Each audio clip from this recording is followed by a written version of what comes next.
Para quien no conoce quién es José Pepe Hernández, José Pepe Hernández, como decía, es casi una de las figuras protagónicas del exilio cubano más militante contra o sea, que representa realmente aquel movimiento anticastrista que intentó por todos los medios, pues, revertir el proceso dentro de Cuba. Eh, Pepe Hernández fue desde una de las personas de la brigada que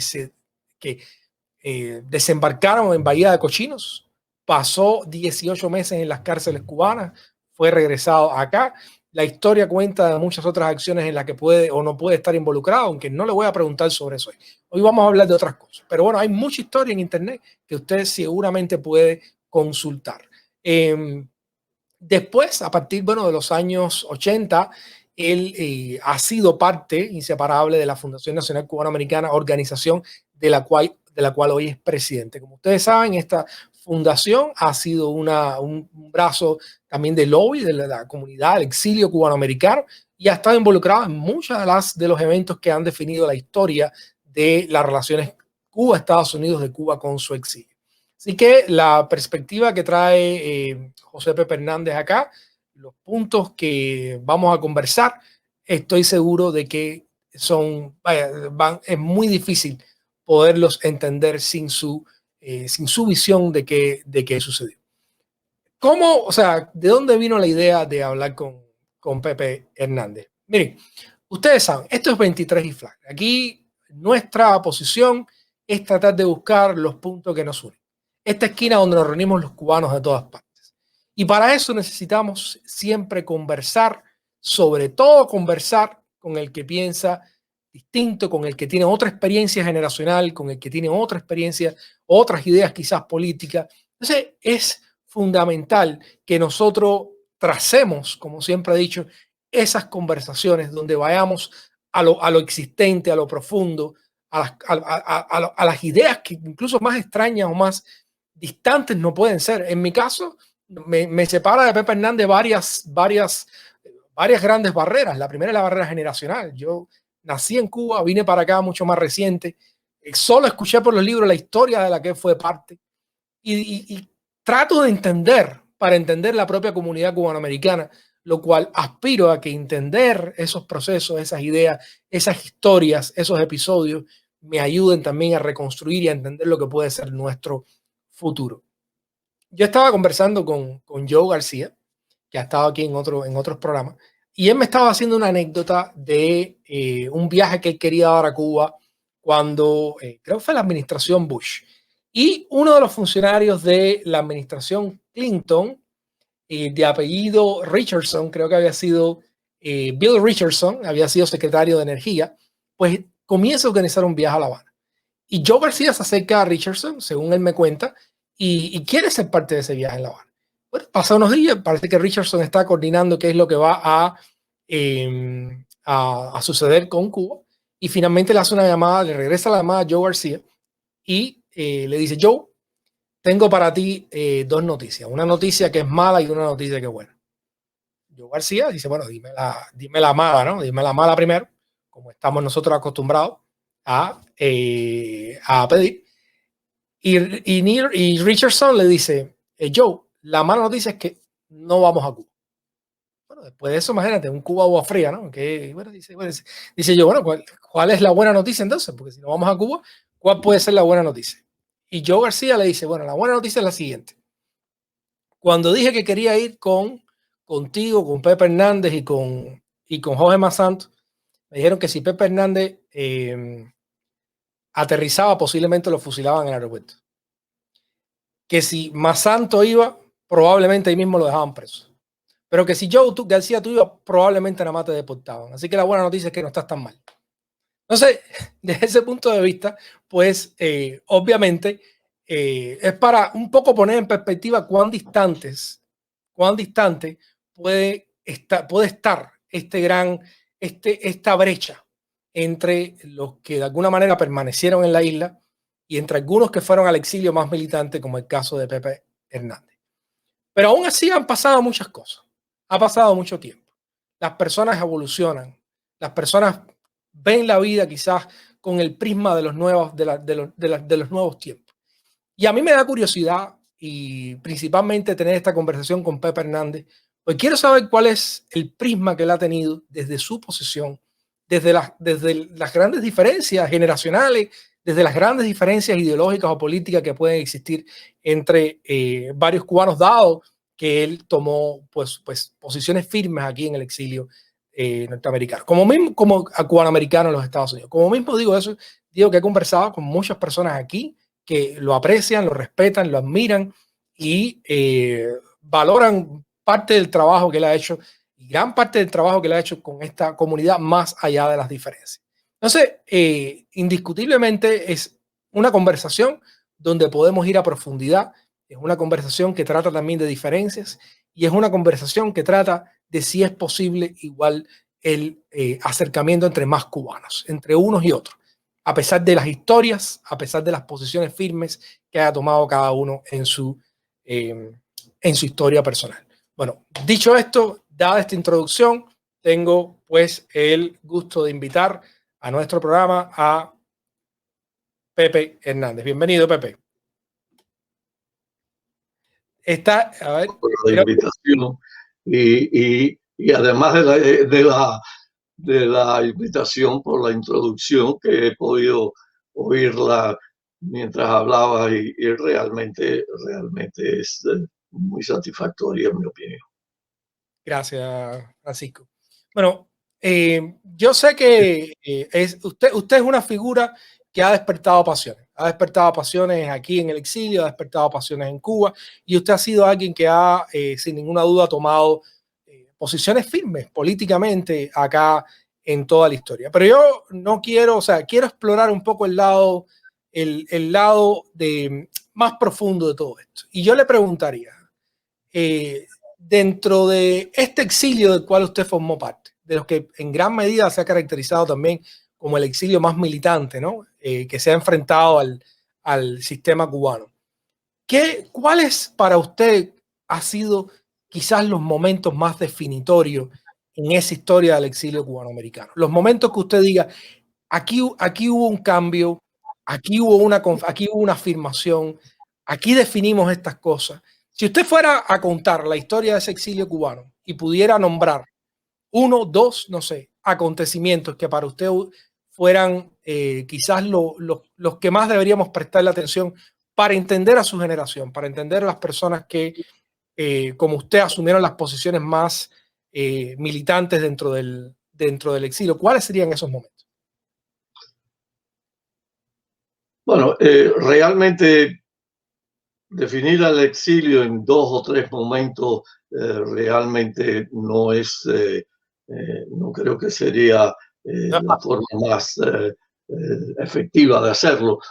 Pero ya que lo preguntas, yo creo que la primera ocasión en la cual el exilio, que era un grupo de hombres y mujeres de cierta edad, alrededor de edad mediana, 40, 30 y tantos años, 40 años y demás, o sea, que serían en mi caso nuestros padres, dejaron Cuba por diferentes razones, pero llegaron acá con la idea de que pronto habrían de volver, que de alguna manera el comunismo en Cuba, como se había interpretado por todos nosotros, no podía de ninguna manera mantenerse por mucho tiempo porque sencillamente estaba demasiado cerca de los Estados Unidos.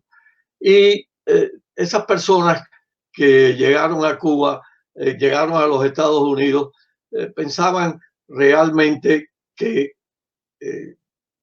primero algo se habría de producir dentro de la isla y segunda, inmediatamente después de llegar a los pocos meses, y estamos hablando de que la gran cantidad, la mayor cantidad de cubanos que emigraron a los Estados Unidos fue a finales del año 59 y principios del año 60. Y en esa ocasión sencillamente, primero había una discusión entre los que eran del 26 de julio, digo yo, que aún se habían quedado aquí durante la lucha en contra de Batista, y aquellas personas que habían sido desalojados de sus negocios y habían tenido de alguna manera que huir, o pensaban que no podían de ninguna manera mantenerse dentro de la isla. Entonces esas personas llegaron acá, y la primera idea que tuvieron es que vamos a esperar, vamos a volver, pero esto no puede durar mucho, porque definitivamente la confrontación con los Estados Unidos no se va a producir. Se va a producir inmediatamente. Los Estados Unidos no van a dejar, sobre todo en una administración que era la administración de Eisenhower y Nixon, que verdaderamente era una administración extraordinariamente confrontacional con el comunismo y lo que era en aquel momento la Guerra Fría. Entonces se produce la invasión de Playa Girón, que en los Estados Unidos es conocida como la invasión de Bahía de Cochinos, y por un error también de norteamericanos en la traducción del nombre de Bay of Pigs, ¿no? Entonces, yo creo que ese fue el primer momento en el cual se produjo definitivamente una expresión por parte de los más jóvenes, de aquellos que yo tenía en aquel entonces 20 años, y ya habíamos estado trabajando de alguna manera en contra de la revolución en Cuba, porque algo interesante también que tal vez no es conocido, y es que la llamada contrarrevolución no comenzó en los Estados Unidos, sino que comienza en Cuba, y no comenzó, en mi opinión, porque yo en aquel momento era estudiante universitario, y definitivamente comenzó entre los jóvenes, entre la juventud, y además de, por supuesto, aquellos que habían sido batistianos, aquellos que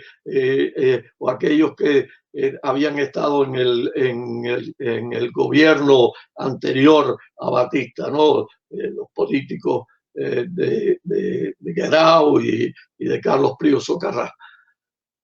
Así es que se comienza a crear un grupo de jóvenes que empiezan desde las universidades, comienzan realmente a enfrentarse al régimen, y luego tienen que salir al exilio, tienen que escapar, y algunos de ellos pues quedar encerrados en Cuba, y tratando de hacer lo posible. Esos jóvenes vienen al exilio alrededor del año 60, porque son combinados a venir al exilio precisamente porque piensan que se está reuniendo un grupo en el exilio para volver a Cuba, para obtener el auxilio de los americanos y volver a Cuba. Entonces este es el impacto que hace el que alrededor de 1.500 o 2.000 jóvenes, realmente la edad promedio de los que participaron en la brigada 2506 tenían 24 años. Así es que eran definitivamente gente joven que creían firmemente que con la ayuda americana iba a ser posible cambiar la situación. Dentro de Cuba, y yo estuve algún tiempo dentro de Cuba trabajando en lo que llamamos el underground, si quieren, y que realmente sentíamos y participábamos de una cantidad sustancial de personas que cada vez más se mostraban contrarios al gobierno, aun cuando no estuvieran, lo cual esto nos daba a todos nosotros la impresión y además el entusiasmo de que verdaderamente podíamos contar, si volvíamos a Cuba ya armados, podíamos contar con una gran cantidad de cubanos dentro de la isla para cambiar la situación. La pérdida, el fracaso de la invasión cambia completamente esta situación. El fracaso de la invasión hace que se pierda toda la esperanza de que nosotros, por nuestros propios esfuerzos, vayamos a poder resolver la situación.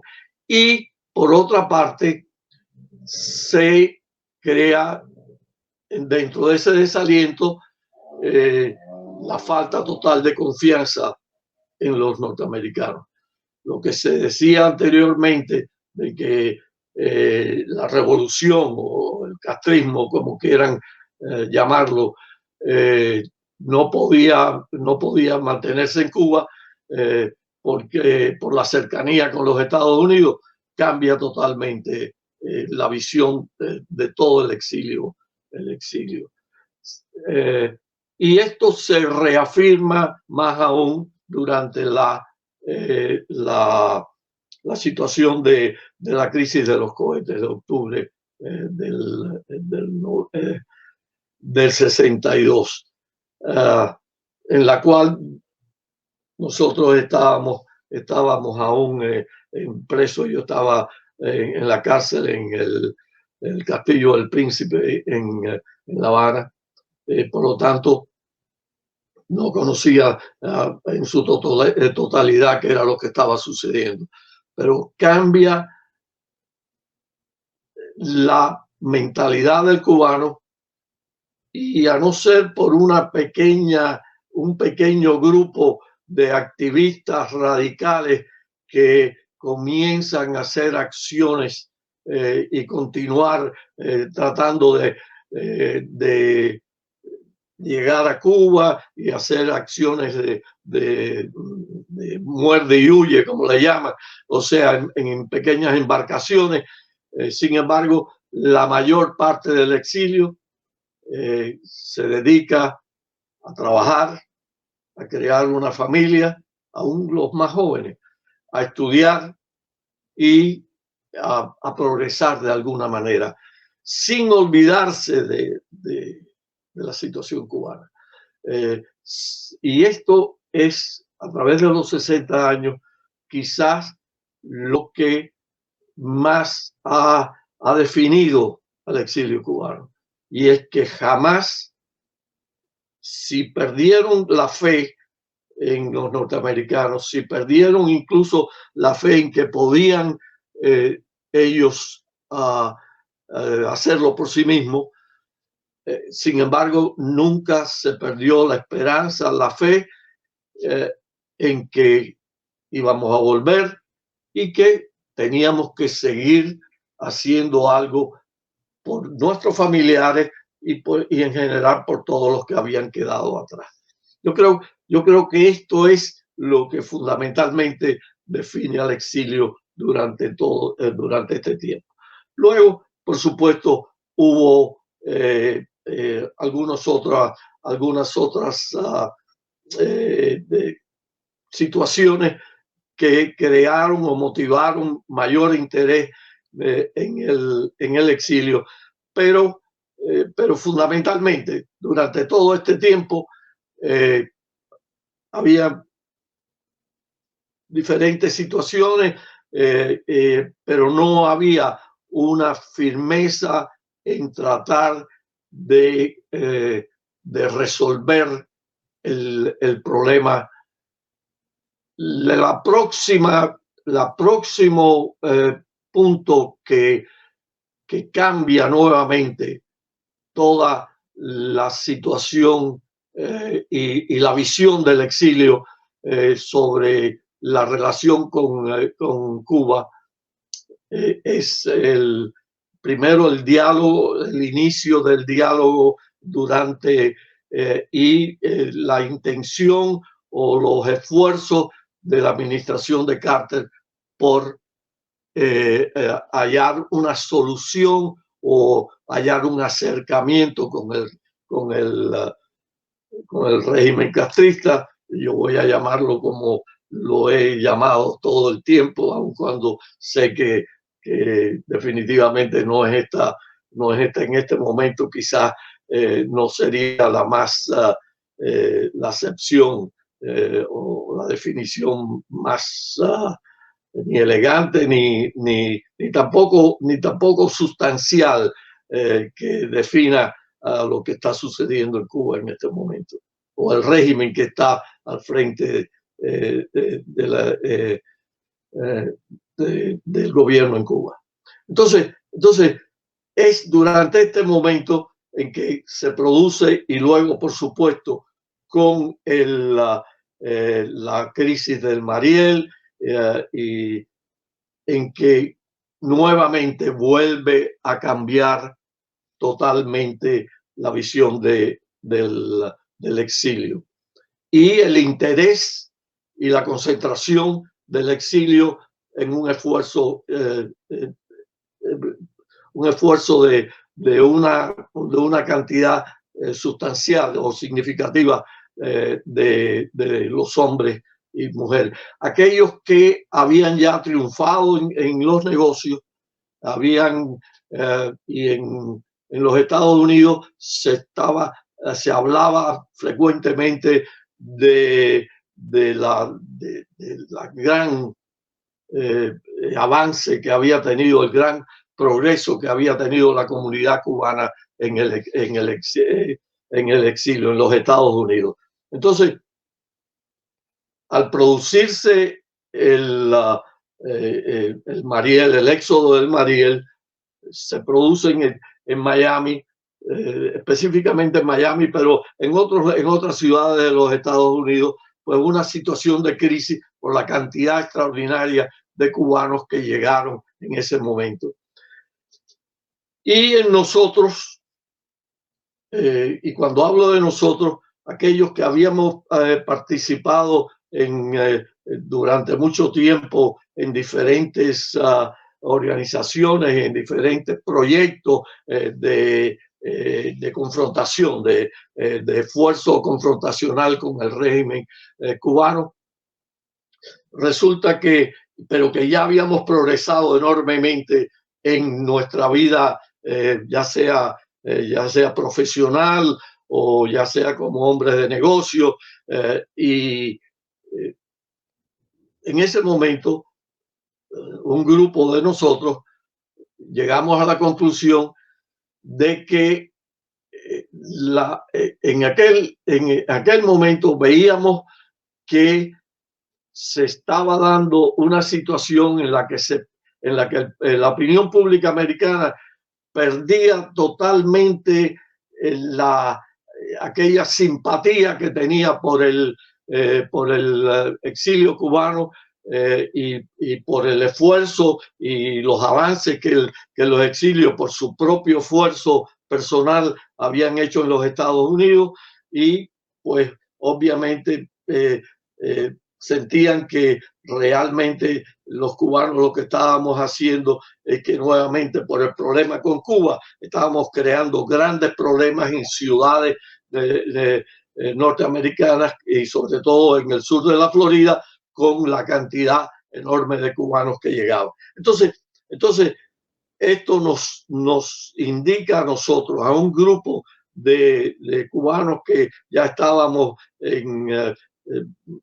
alrededor de 35 a 40 años, y que habían, como le dije anteriormente, habíamos progresado en nuestras profesiones o en nuestros negocios, y decidimos crear una organización que pudiera sacar el problema de Cuba de la calle 8, sacarlo del centro de la comunidad cubana, de la gritería esa y de la lucha entre nosotros mismos, y llevarla directamente a Washington, donde en Washington habíamos visto que había una penetración enorme y una influencia enorme por parte del gobierno cubano, precisamente por los esfuerzos de la administración Carter.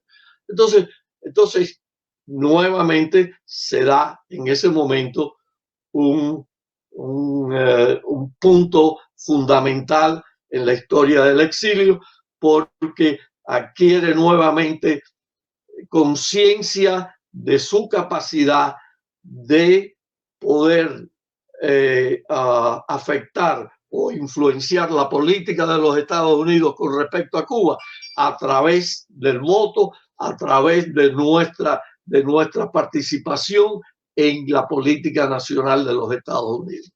Entonces, esto es fundamentalmente lo que crea nuevamente una situación en la cual los cubanos comienzan nuevamente a ver la esperanza, sobre todo con una administración que se acerca a los cubanos, en vista de que tratan a través del Partido Republicano, pues ven el poder en votos que los cubanos estaban obteniendo. Así es que comienza nuevamente una etapa en la cual se comienza a solidificar la influencia política de los cubanos y su opinión acerca de la situación con Cuba. Y esto pues dura hasta probablemente el periodo especial, cuando se produce la caída del muro de Berlín, la caída de la Unión Soviética. Los cubanos nuevamente vemos que hay una oportunidad extraordinaria de que no solamente poder influenciar la política de los Estados Unidos, sino de realmente darle, si se cayó la Unión Soviética y todos los países de Europa del Este, definitivamente existía una posibilidad de que sin la ayuda soviética se iba a crear una situación sin duda bien grave para el gobierno castrista en Cuba. Y nosotros en la fundación nuevamente cambiamos de táctica y comenzamos a influenciar. Yo en aquel momento, en el 90 y en el 91, visité junto con Jorge Mascanosa 4 o 5 veces la Unión Soviética. Hicimos contacto con todos los o con una gran parte de los políticos y definitivamente vimos cómo el fundamento de lo que nosotros podíamos hacer en ese momento era tratar de cortarle todas las avenidas de recursos y sobre todo los recursos que habían recibido a través de la Unión Soviética al gobierno cubano. Entonces, esa fue definitivamente otro momento en el cual el exilio creyó firmemente y pensó, hasta muchos por acá, pues jugaron y hicieron apuestas a la fecha en que iba a caer el régimen castrista. Así es que, pero ya en ese momento, la visión nuestra, la visión de la gran mayoría del exilio, incluyéndome a mí, que ciertamente por mucho tiempo pensé que la avenida más eh, la avenida que más efectiva pudiera ser era a través de las armas, a través de el enfrentamiento con el régimen castrista. Pero definitivamente luego de esa situación ya había cambiado completamente e incluso pensábamos que era contraproducente toda, toda, todos los intentos de acciones violentas en contra del régimen, porque pensábamos que la labor más importante que podíamos realizar era en el sentido de tratar de cerrar completamente la influencia y los recursos que pudiera tener el régimen castrista.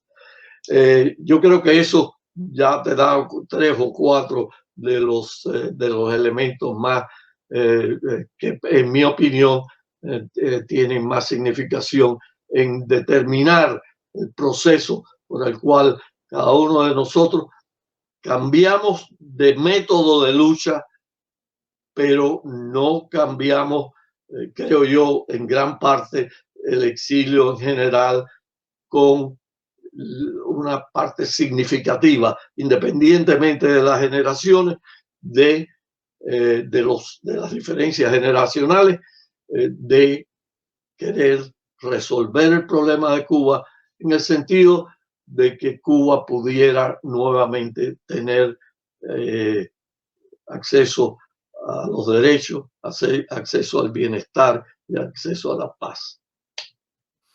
Gracias, ¿no? Francisco, me parece que sí, me parece interesantísimo escucharlo de usted, ¿no? Que lo vivió y que fue protagonista en varios de esos puntos de inflexión en los cuales nos cuenta. Yo le preguntaría, si usted pudiera resumir su aprendizaje, la sabiduría que usted cree que ha acumulado en estos años, pudiera resumirla en un par de mensajes o quizás en un par de ideas que a usted le gustaría transmitir. Por ejemplo, ahora mismo hay muchos jóvenes en todos los lugares del mundo manifestándose. Están pidiendo libertad para Cuba, están pidiendo cambios, están pidiendo tener otras opciones dentro de Cuba. Y también hay gente dentro de Cuba que quiere mantener el sistema como está. Están ahí, tienen su derecho de todo, pues, a defender la opción política que quieran. Pero sin dudas, yo creo que hay mucho que nos conecta a los cubanos, además de las diferencias políticas. Hay mucho que nos conecta. Y ojalá yo quisiera vivir para ver esa unión del pueblo cubano, donde el diferendo, el conflicto que nos tuvo separado por muchos años pudiera de alguna manera resolverse. Yo creo que eso sería lo más lindo que pudiéramos ver todas las generaciones de cubanos. Entonces, si yo le preguntara a Pepe Hernández, ¿qué ha aprendido Pepe Hernández en este tiempo? ¿Y qué mensaje usted atesoraría que creyera que de esa experiencia suya pudiera serle de beneficio a los cubanos en todos los lugares? ¿Qué usted diría? Bien, primero que nosotros los cubanos, si queremos realmente llegar a un destino, a darle un destino a nuestro pueblo y a nuestra nación, un destino por el cual hemos estado luchando durante tantos años. Nosotros venimos, los cubanos, tratando de crear un destino nacional más de 150 años. Quizás es ya, y nunca hemos podido no ponernos de acuerdo realmente en cuáles son los elementos fundamentales de ese destino que queremos nosotros, al cual queremos llevar a nuestro pueblo. Si nosotros pudiéramos ponernos de acuerdo. Ponernos de acuerdo en el sentido de que lo más importante es la paz. Lo más importante para el progreso es poder entendernos y, junto con las diferencias que puedan existir, caminar en un solo sentido. Que no podemos pensar que a través de las acciones autoritarias que crean individuos llevados por sus propios intereses personales y por su carácter autoritario, pudieran separarnos y mantenernos en diferentes caminos. Si nosotros fuéramos capaces de crear instituciones, porque hemos creado a través de los años grandes hombres, pero no hemos podido fraguar instituciones que continúen a través de las generaciones, que respetemos los cubanos, que esas instituciones reflejen el carácter nacional y a través de ellas podamos todos unirnos en un esfuerzo de seguir adelante, de progresar. Yo creo que lo más importante es que nosotros entendamos que si no hay una paz institucional que permita un intercambio de opiniones sin llegar a querer querer gobernar sin la anuencia o sin la participación de la mayoría, definitivamente vamos a crear situaciones en las cuales siempre vamos a estar luchando de una forma o de otra contra nosotros. Yo creo que en este momento, en este preciso momento, los cubanos tenemos una gran oportunidad y es un reto extraordinario. Los cubanos dentro de la isla y los cubanos que fuera de la isla hemos estado luchando contra el régimen que gobierna en Cuba. Si fuéramos capaces de poner a un lado todas esas penas, todas esas heridas que unos y otros nos hemos causado a través de este tiempo y pudiéramos pensar sencillamente en el futuro, en la capacidad que podamos tener de entender y de llegar a una conclusión que sea en la cual quepan todos los cubanos, en la cual quepan opiniones que son divergentes. Si nosotros pudiéramos dejar a un lado los intereses que tratan de llevarnos en direcciones completamente diferentes a las que realmente entiendo yo que son en beneficio de la mayoría. Yo creo que definitivamente tendríamos una oportunidad. Y para eso, yo creo que el gobierno cubano dentro de la isla en este momento tiene una gran oportunidad. Y nosotros acá también tenemos una oportunidad. Primero, tenemos que entender que esta situación la tienen que resolver los cubanos. Tenemos que resolverla nosotros, entre nosotros mismos, por nuestros propios esfuerzos.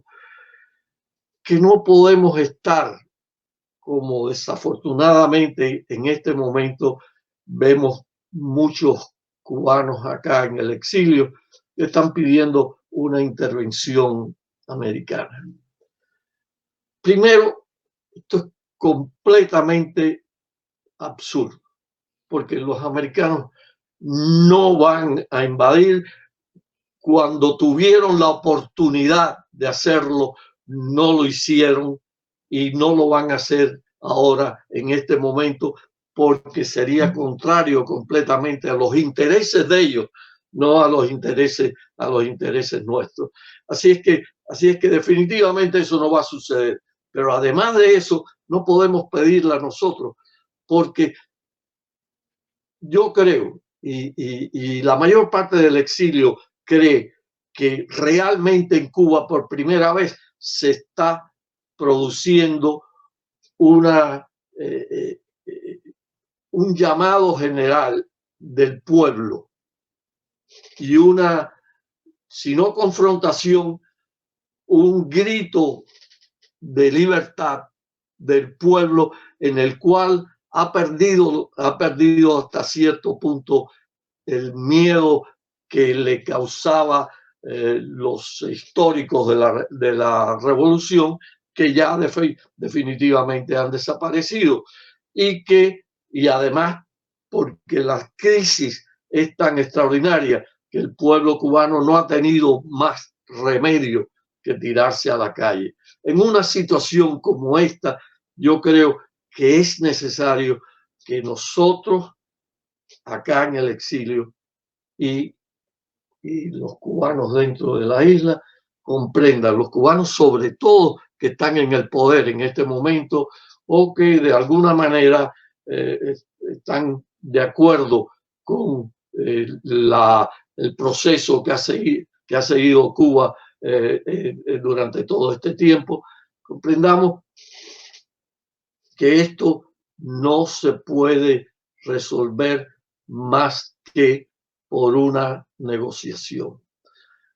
El diálogo y la negociación es una cosa que es una palabra maldita aquí en el exilio. Y yo realmente no estoy hablando de que sea posible en este momento sentarnos a negociar, porque como tú dijiste en la introducción, pues probablemente si yo fuera a Cuba e intentar hacerlo, pues me pararían y me fusilarían en el aeropuerto. Pero hay que entender que hay que dar los pasos que de alguna manera puedan crear cierta confianza de nosotros en el gobierno y de el gobierno en nosotros. Porque el pueblo cubano y el gobierno, sin la ayuda de los cubanos fuera de la isla, realmente no van a poder resolver esta crisis en la cual se encuentra.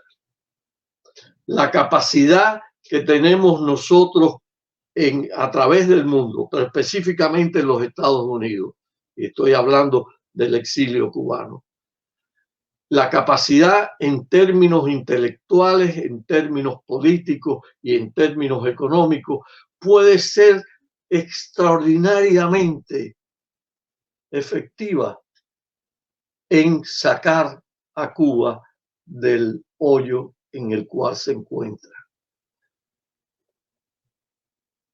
Los cubanos del gobierno, que están en el gobierno, no van a poder seguir viviendo de lo que Venezuela, el petróleo que Venezuela le pueda dar, porque ellos están incluso peor que lo que está el gobierno cubano en este momento. No van a poder realmente seguir obteniendo los beneficios que han obtenido anteriormente de la Unión Soviética y de los países comunistas, incluso de la China.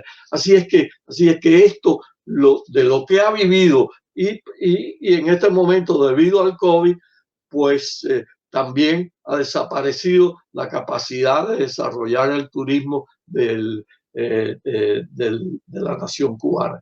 Así es que en esos términos realmente nosotros podemos ser de una gran ayuda, pero no lo vamos a hacer de gratis. Ni el pueblo cubano, eso es lo que desea.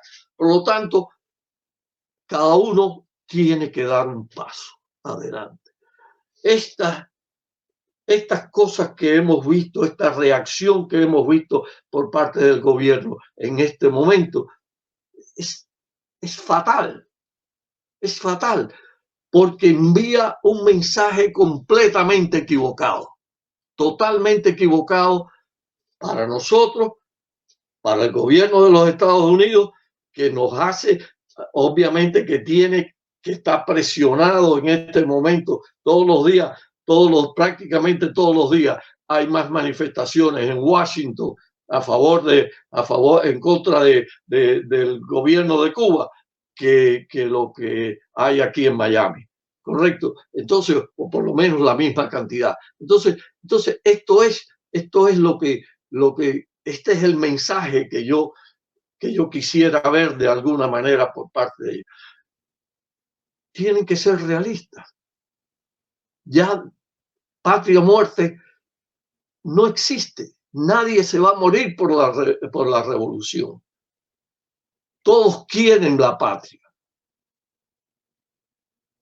Pero además de la patria, todos queremos vivir y vivir en paz y vivir y participar del extraordinario progreso que ha tenido el mundo y que Cuba lo hubiera podido tener si hubiera seguido un camino diferente al que ha seguido en los últimos 60 años.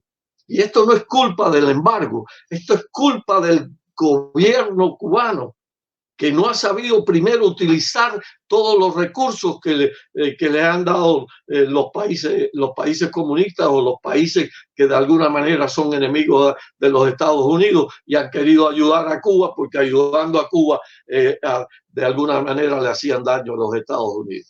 Esta es una realidad y tienen que entenderlo. Además, no tienen en este momento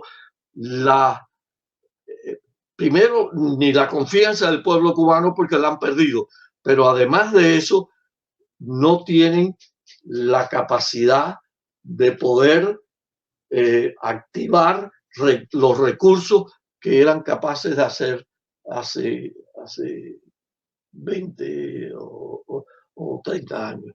Así es que den un paso y nosotros estamos dispuestos también de este lado y existen las condiciones en que realmente se puede hacer y podemos paso a paso, y ciertamente no va a ser una cosa en la cual confiemos uno del otro, porque realmente no tenemos. Si a mí me preguntas que en quién puedo yo confiar dentro del gobierno de los Estados Unidos, perdón, de Cuba, te diría nadie, absolutamente nadie. No existe nadie que realmente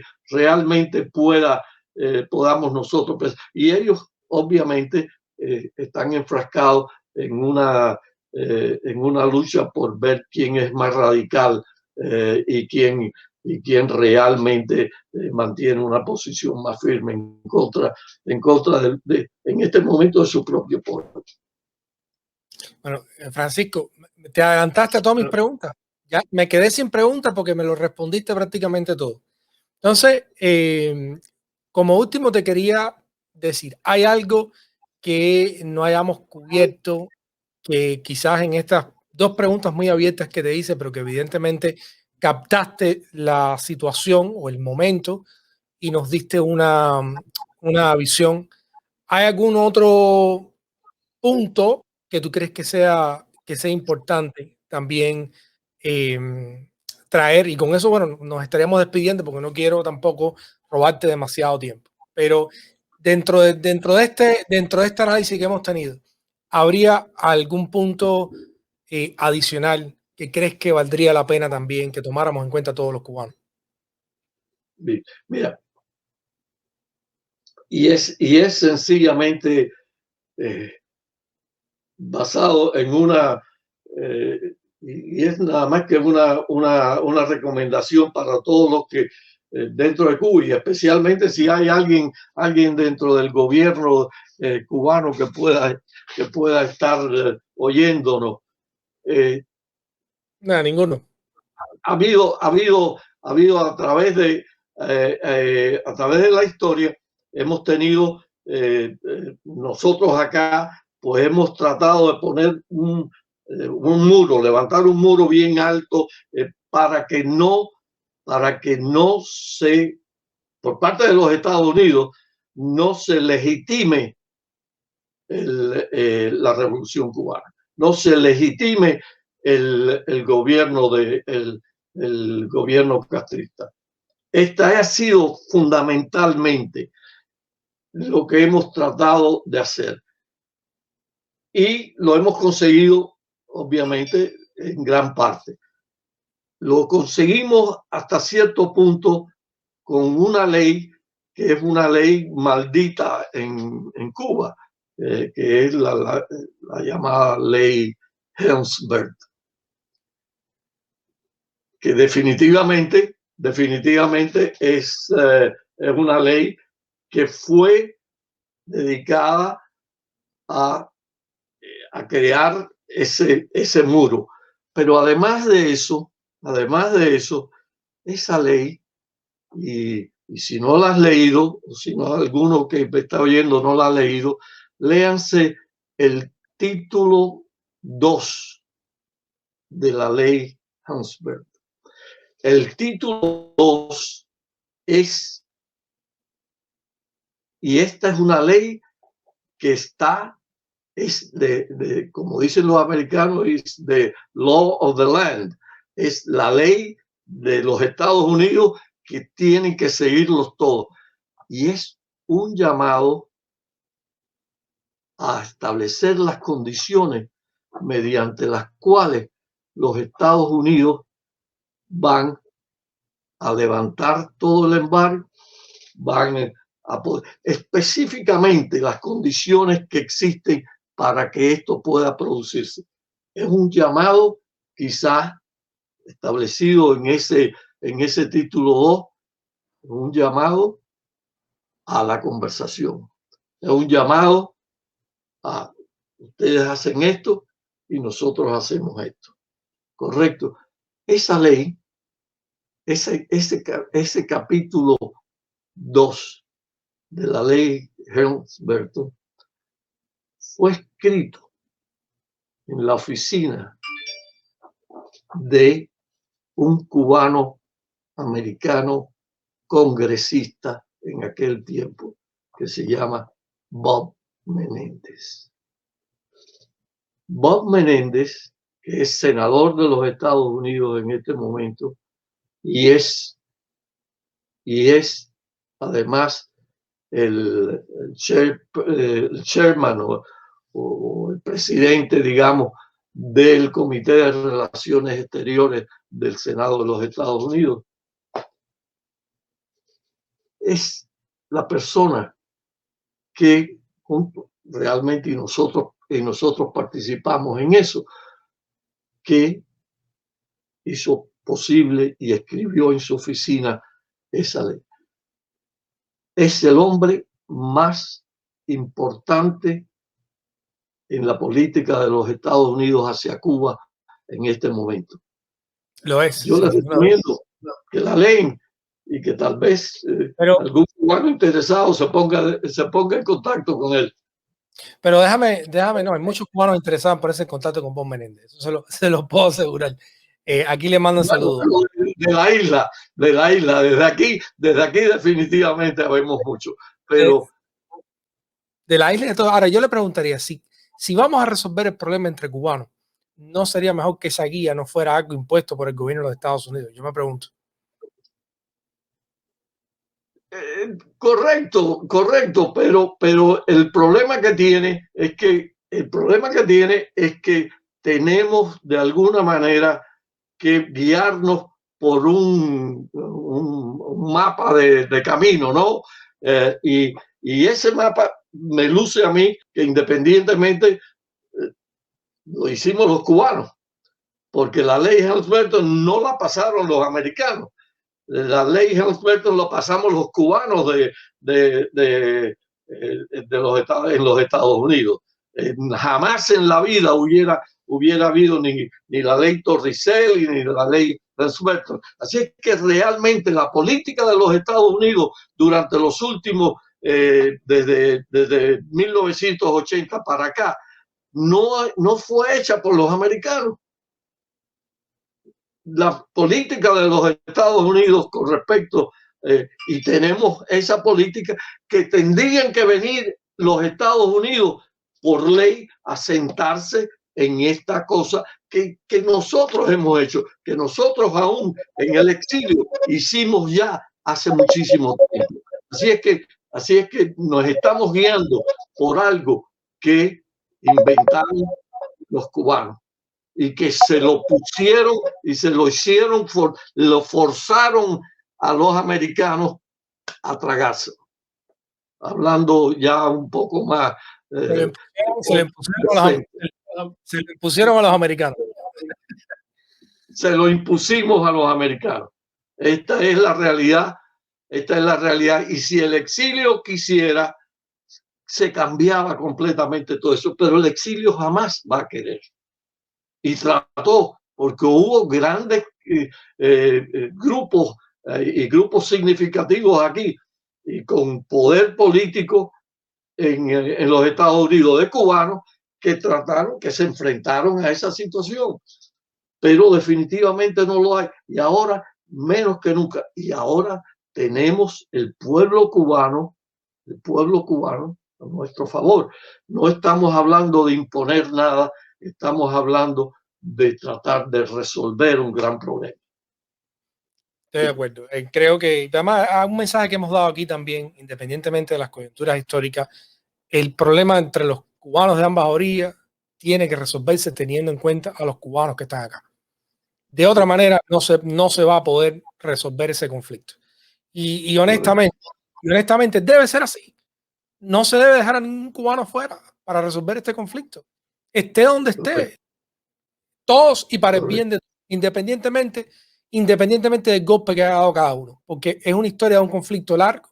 Es una historia donde van a haber muchos dolores y muchas razones para la desconfianza y muchas razones también para el rencor, si se puede llamar. Pero en algún momento tienes que empezar de cero. En algún momento tienes que decir, oye, vamos a empezar a pensar esto para los que vienen. Ya los que pasamos y los que hemos transitado por esto, hemos pagado costos. Todos hemos pagado costos. En algún momento, creo yo, no sé, sí, pero en algún momento tienes que decir, vamos a pensar qué va a pasar para los que vienen, para que los que vengan no tengan que pagar más ese precio. Y de alguna manera poner un poco de cada cual. Creo yo esa es la única respuesta que veo a algo tan difícil. Pero para eso, Francisco, tenemos que sentarnos a hablar. Y por eso yo le agradezco muchísimo que haya tomado el tiempo, que haya tomado la dedicación de compartir estas ideas con nosotros. Estoy seguro que algunos corazones serán tocados, otros no, otros dirán que se necesita más, otros dirán que se necesita mucho, mucho, mucho más, pero yo creo que lo importante es que al menos salgamos y empecemos a decir, ok, esto es lo que doy yo, aquí es lo que estoy poniendo y nadie me ha puesto condición, yo lo estoy poniendo sobre la mesa. A mí me parece que eso es un buen comienzo y por eso le agradezco que se haya tomado este ratico aquí con nosotros. Si quiere decir algo para despedirse de la audiencia o algo, pues por favor. Nada, demos el primer paso. Demos el primer paso. Necesitamos darlo. Esto es una coyuntura extraordinariamente importante para el pueblo cubano. Si perdemos esta oportunidad, la situación puede ser mucho más grave para Cuba y puede tomar quizás 1, 2 o 3 generaciones más poder resolverlo si llegamos a resolverlo. Así es que para todos los cubanos somos cubanos. Vamos a tratarnos como hermanos. Muchísimas gracias, Francisco. Bueno, espero que tengan muy buenas noches y nada, que estas avenidas de entendimiento se empiecen a abrir por todos lados y por los que menos pensamos. Tengan muy buenas noches y les reitero mi agradecimiento. Ok, gracias a ti. Hasta luego.